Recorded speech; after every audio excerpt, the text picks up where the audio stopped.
Well, well, well, ladies and gents, would you look what we have here. The Aprilia Tuareg. And it just so happens, my first time on an Aprilia. And now that I've seen the thing up close, after watching countless videos of it, I think it's a tasty piece of kit. It looks like it means business. Not quite sure about the sideways mounted number plate, but there we go. Say what you will about the garage that I've taken it from. Yeah, this is the 80 horsepower, 70 newton meters, 205 kilos, laden, fully fueled, fully oiled weight. It's not really laden weight then, is it? Wet weight. Let's call it the wet weight, the curb weight. And thanks to some kind chap who in the city decided that braking is overrated, I find myself in the delightful position once again of needing a motorbike. So let's go and see if this one is it. Okay, that's weird. You can't rev the engine. Absolutely nothing. That's a good start. There we go. Maybe there's some kind of temperature protection in there. Waits till the oil pressure's up or something. So maybe that is a good thing. I take it back, Aprilia. I take it back.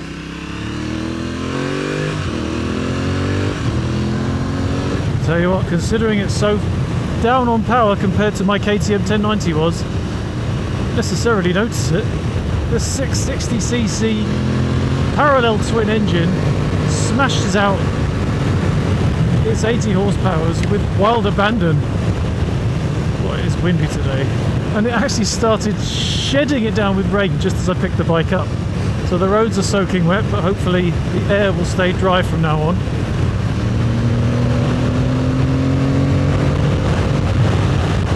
Oh, it's a shame about that wind, because it's probably meaning you can't really hear that glorious induction noise too much. It sounds fantastic. Let's go for a bit of fourth gear roll on.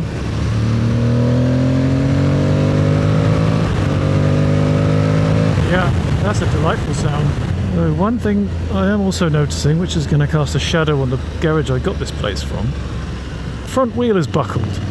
Absolutely brilliant. What is wrong with the motorcycle industry? Seriously, send a bike out, a test unit. First of all, he told me I can only have half an hour, and now I find out the front wheel's buckled. How am I supposed to really see if I want to buy this bike when the front wheel is buckled? Anyway, let's go and see how much I can evaluate my want of this thing despite the buckled front wheel.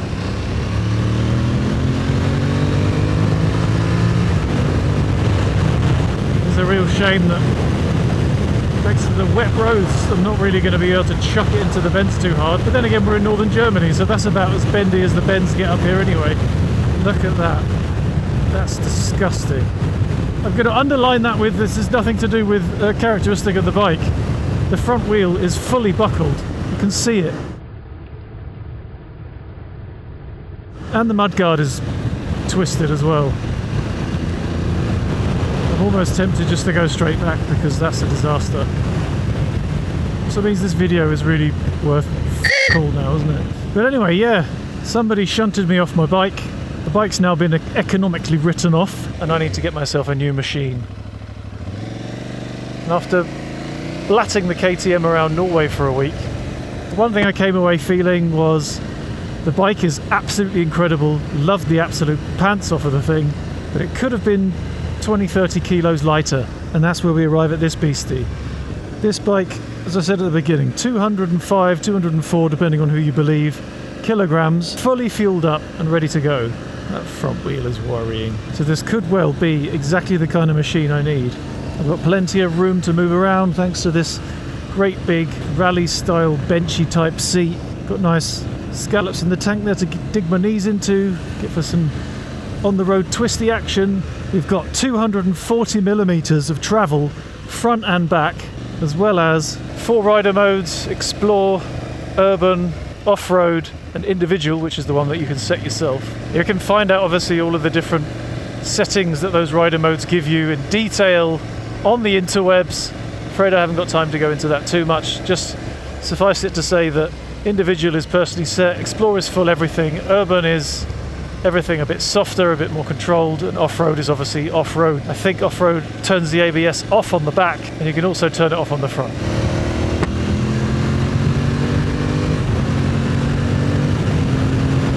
definitely don't think I'm going to find myself wanting for power. That 80 horses is more than enough.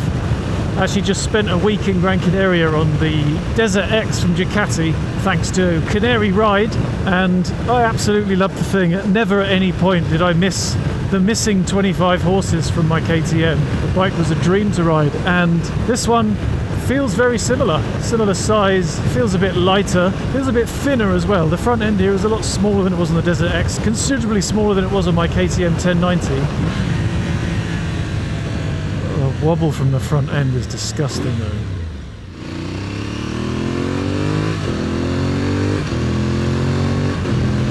Gearbox feels nice and clickety, really short throw on the pedal, easy to do the quick clutchless shifts there. Well, semi-clutchless shifts, I was barely touching the clutch. 6th gear at 100 kilometers an hour, I'm getting a little bit of a buzz through the seat. I'm getting a horrible wobble through the handlebars, but that's no great surprise, is it? At 80, 3,500 to 4,000 revs, vibrations go down to pretty much nothing. Also looking at an average fuel currently of 4.1 litres per 100, that's pretty good. I think that's getting close to 60 mpg. The seat is very firm, which I actually think in the long term is a good thing. It's also, despite being quite narrow, feels perfectly wide enough for my Dancer's bottom. The bars are lovely and wide. They feel a bit higher than they were on my KTM 1090, which for somebody of my size I think is a good thing. They also feel a little bit further forward, so if I stand up, which is something I'm going to want to do on this bike a bit more often, yeah, this does feel like there's a little bit more space in the cockpit here for me than I got with the 1090. I did feel like the bars were a bit too close to me sometimes when I stood up, especially after I put bar risers on them to raise them up. It brought them close to me as well, so it feels like the position here is a little bit better tuned in already from stock, and the width is absolutely perfect for somebody as large as I am. For those of you who care, I'm 6'4", weigh just shy of 100 kilos. I've got a 34-inch inside leg. With that in mind, I've got less than a 90-degree bend in my legs. It is a bit of a sporty peg position, I would say, for an adventure bike. And the pegs are shifted backwards a bit as well, giving you that slightly heels back sort of a feeling in the position with your sitting, but obviously giving you more space when you're standing for a bit of moving around action. Oh joy, I've arrived in another village. It's a cool house though. Right, there's blue skies that way.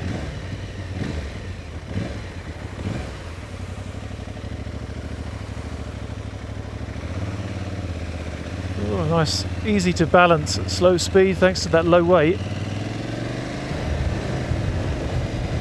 So I'm going to be honest, I'm a little bit concerned for my safety with that buckled front wheel. That's not good.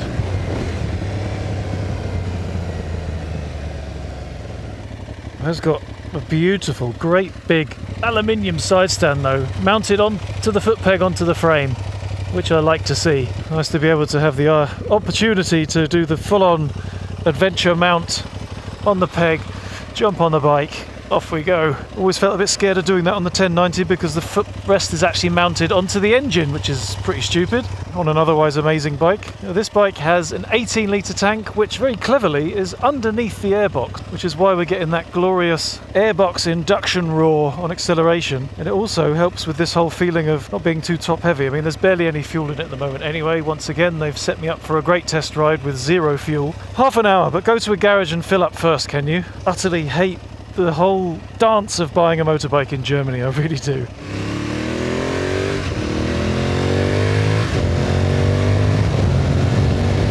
There we go, I've attached my navigation device to the handlebars. There is actually a There is actually a Bluetooth unit available for this, which allows you to pair the bike with your phone and then get navigation instructions through the dash. Obviously that's not on this one. It does have a lovely pickup. It doesn't feel desperately underpowered at all. And it also feels like it wants to push on. Now cruising at about 60 miles an hour, 100 kilometers an hour. There is a gentle rumble through the seat from the engine and a light buzzing through the handlebars. But I would say nothing really to write home about. Nothing that I feel like is going to make everything super fatiguing. Obviously very, very hard to say anything on the subject of fatigue when you've only got a half an hour ride. This one possibility is to rent one of these things for the day But then, why should I rent a bike to decide whether I want to buy it or not? You're now crawling through town. If you're on your adventures in the Alps or whatnot, this thing just purrs along gently, not upsetting anybody whatsoever. I did get a few sideways looks in Norway on the KTM with the Cobra RX-77 can on it. That thing was very blarty. Whereas this thing, right now, it's got a little bit of a bark. Most of it's coming from here though, and because the speaker's pointed right at your face, you're getting the best soundtrack for the person it's meant for, the one in the saddle.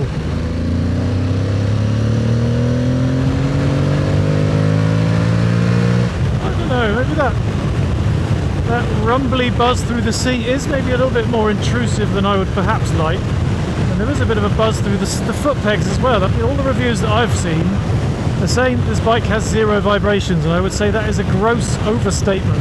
It does have vibrations.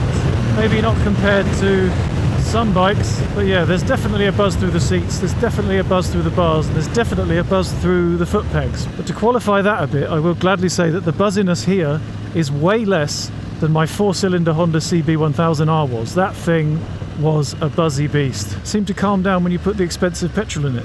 Maybe it's the case with this as well, because this is a very high compression engine in this bike. How else do you think they squeeze all those ponies out of such a little displacement engine?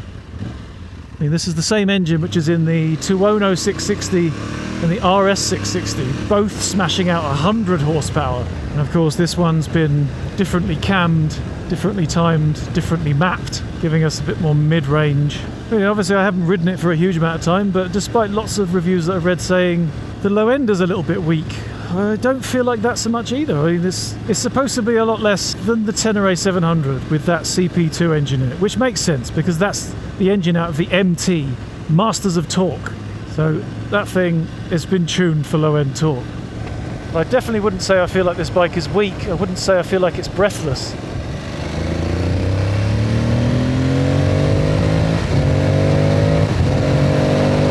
Short shifting is easy, it's a pleasure. The bike doesn't stress itself. There's no horrible grumbly vibrations coming from the core of the beast. On the 1090, if you change gear too early, that thing really shakes its head. 50 to 60 in 6th gear, no trouble whatsoever. Not the fastest, but no objections from the bike. Whereas, quickly bosh it down a couple. Oh, that's good to see.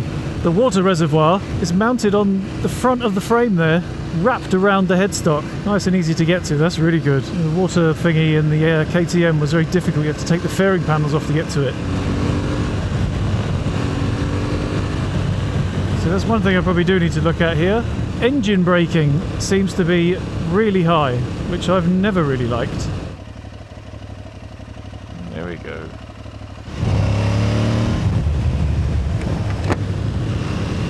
Oh yeah, that's much better. Much softer engine braking.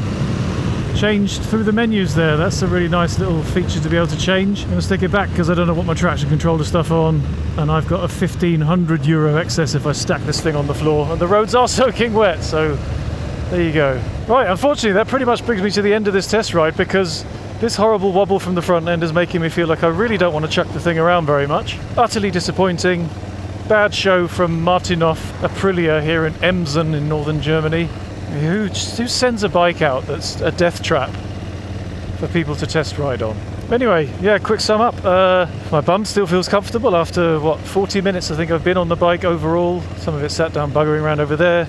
I like the feature set. My knees feel like I maybe am a bit cramped up, but there is a comfort seat available for this, which is 2 centimeters higher. I also had the raised up seat on my KTM, so that's probably something that's not really worth judging this bike for. Engine feels really nice. Tiny little bit vibey when you're up in the higher revs, but right now it's crawling beautifully through this little village at 40 kilometers an hour in 5th gear. I mean, the 650 parallel twin in my Versys that I had when I first got to Germany would never have done that. That would have been shaking its head and vibrating its testicles off. Well, vibrating my testicles off.